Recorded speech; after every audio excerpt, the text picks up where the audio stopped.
My name is Noah. I am a product engineer at Esri, and today I'm going to be talking about spatial analysis at scale with Apache Spark and ArcGIS GeoAnalytics Engine. So throughout this conference, we've heard over and over again how large spatial data is becoming, both in volume and the number of data sets available. And today I'm going to be talking mostly about analysis of large spatial data, and I think the most common challenge that we all face when dealing with large data sets is that the analysis is too slow, whether that means it's too slow to be useful when you're iterating on a workflow, or maybe it doesn't complete at all. Often we need to manually define spatial indices that allow us to achieve high performance. And this is all even more relevant when we deal with complex problems like proximity analysis, spatial joins using a near condition, and overlays between things like very complex polygons. So another challenge that I'm going to focus on today is what I would call like unfamiliarity with the domain. And by this, I mean that historically, the worlds of big data and spatial data have been sort of siloed and separate. And of course, today that is not at all the case. They're one and the same. But I think there is still sort of a knowledge gap where there's many folks who are very familiar with scalable analytics and working with big data, but they might not be familiar with the spatial world.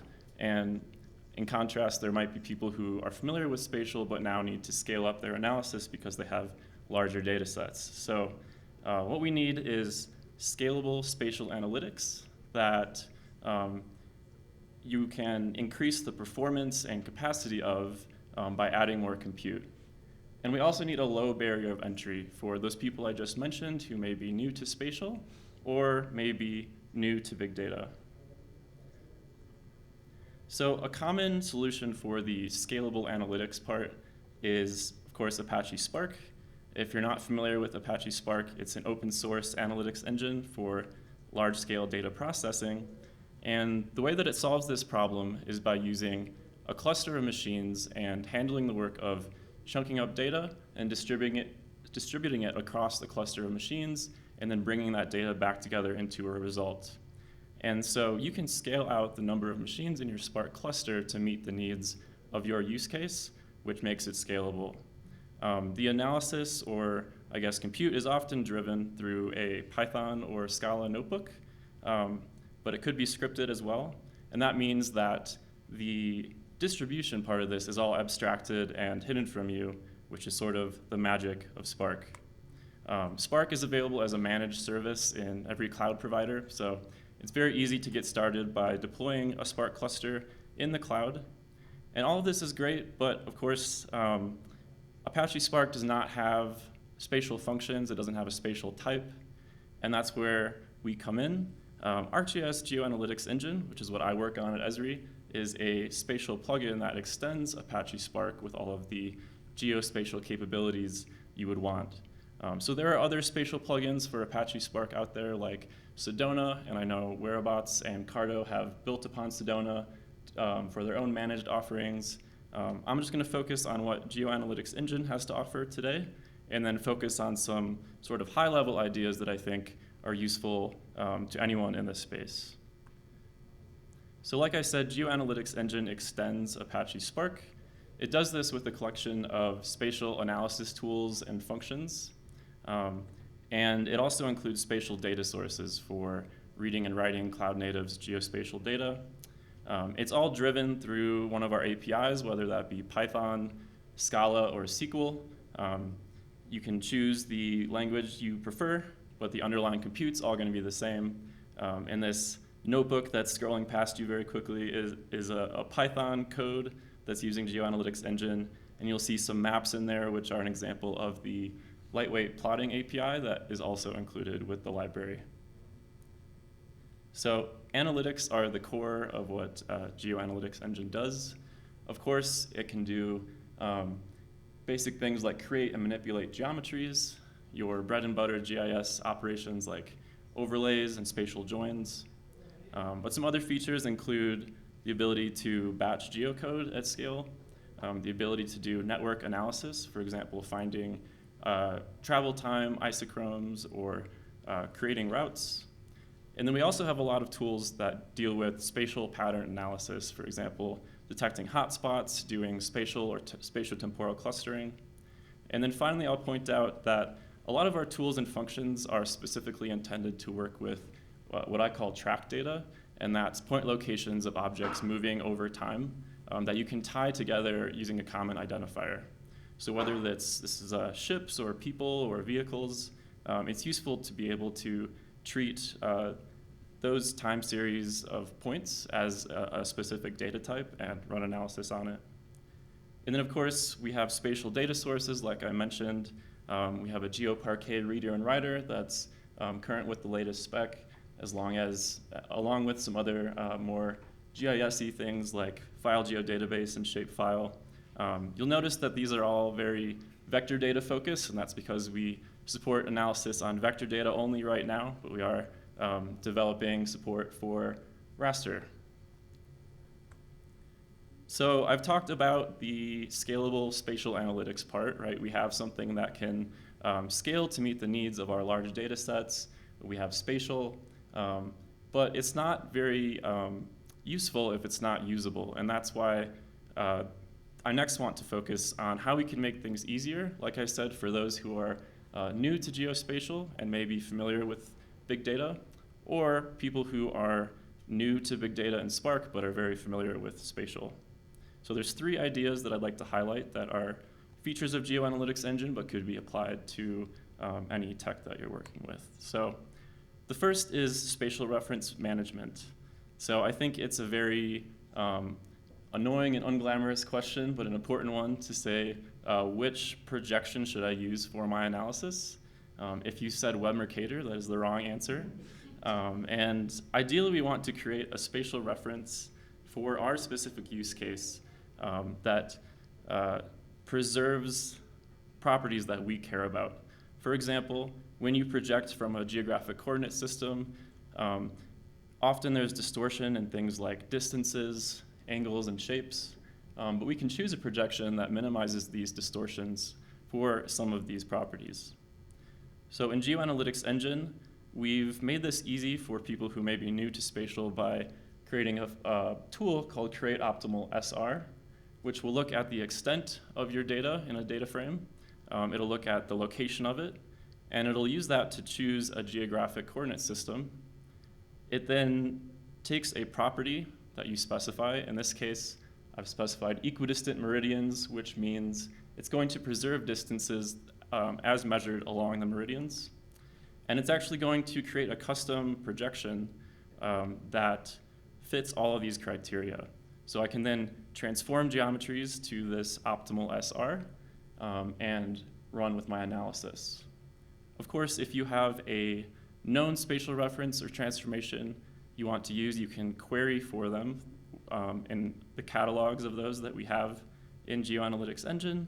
One thing that I think is cool is that you can actually choose specific transformation paths between 2 spatial references that minimize distortion when transforming. And then we do the sneaky thing where when you run some tools, if a projection is required and your data is not projected, we will project it for you. In this screenshot in a Python notebook, we're running a tool called aggregate points. The data is in a geographic coordinate system, but we need a projection. And so we're just going to automatically apply a projection that's suitable for this data set.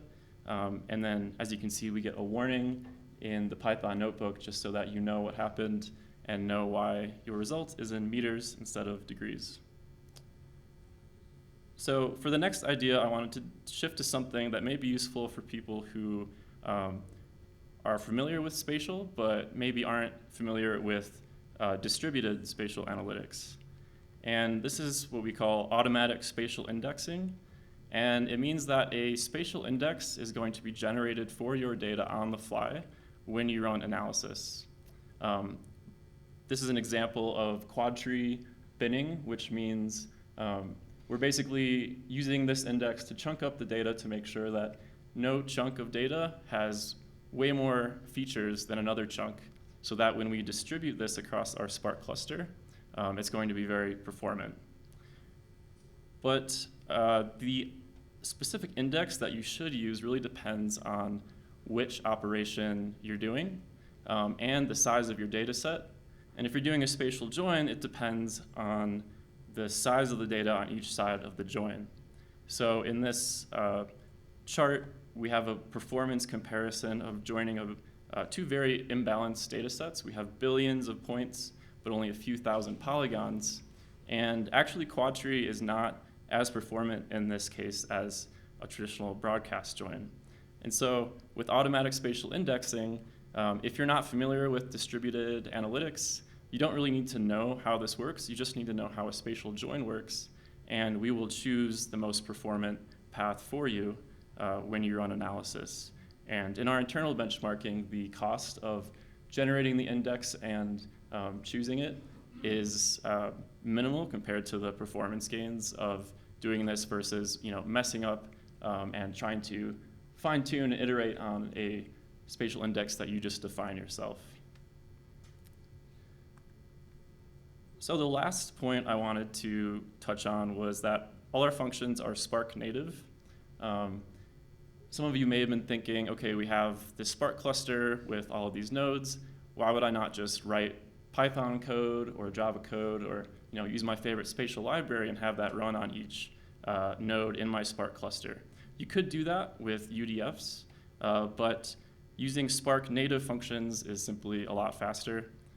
They operate directly on the JVM that's running in each node in your Spark cluster, and there's no serialization or deserialization of the code that you're running.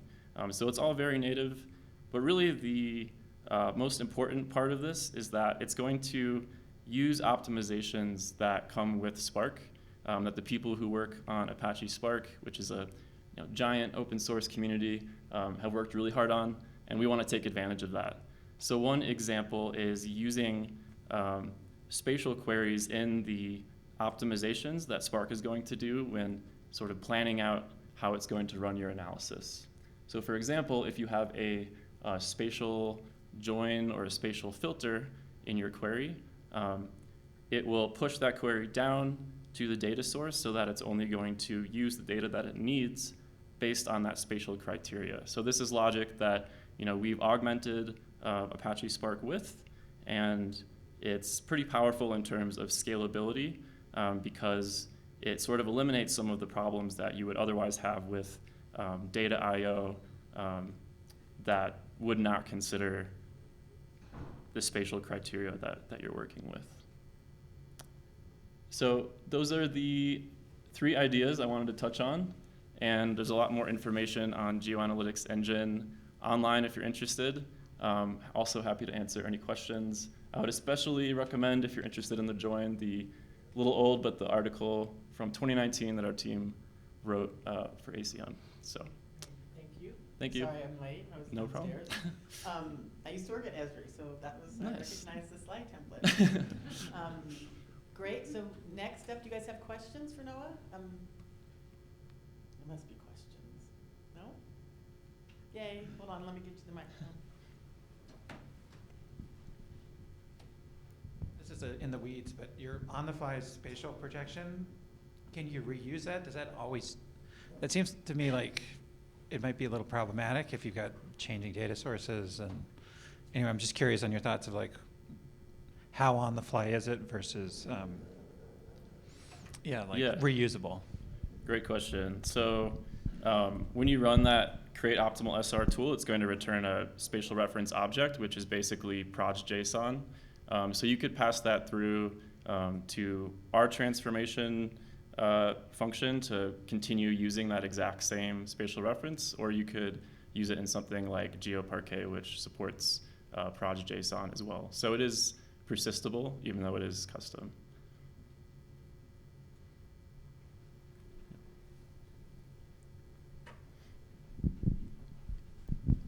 Thank you. That was very impressive. I'm wondering what scale of data or what scale of taking any problem that you would want to think of as a standard problem this package would solve. I'm guessing there's some overhead to going to this distributed compute. And I guess when you speak with customers or advise people, do you have any rule of thumb in terms of data scale or scale of a problem in which you think you start paying down that overhead and making it worth going into the distributed compute versus just staying into the single process in Python or? Yeah, that's a And in any term of scale that you want to, rather like either spatial scale or bytes scale or. That's a great question, and unfortunately, I think it often comes down to like experience and specific use cases.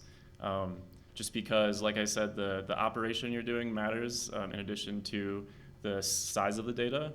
But often it's when the runtime of whatever you're trying to do is prohibitive to the goals you're trying to achieve. Most things nowadays, just very general statement, most things are parallelized, which is awesome.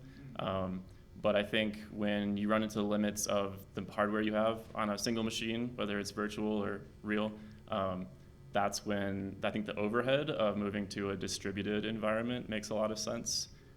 But there's not like a rule of thumb other than sort of trying it out and seeing that it's too slow for what you need to do. Of course, I feel like anything in the billions is obviously I would just go straight distributed unless you're doing something extremely basic, but otherwise it is sort of complex. Yeah. Any other questions? Great. So a round of applause. Thank you. Noah, thank you.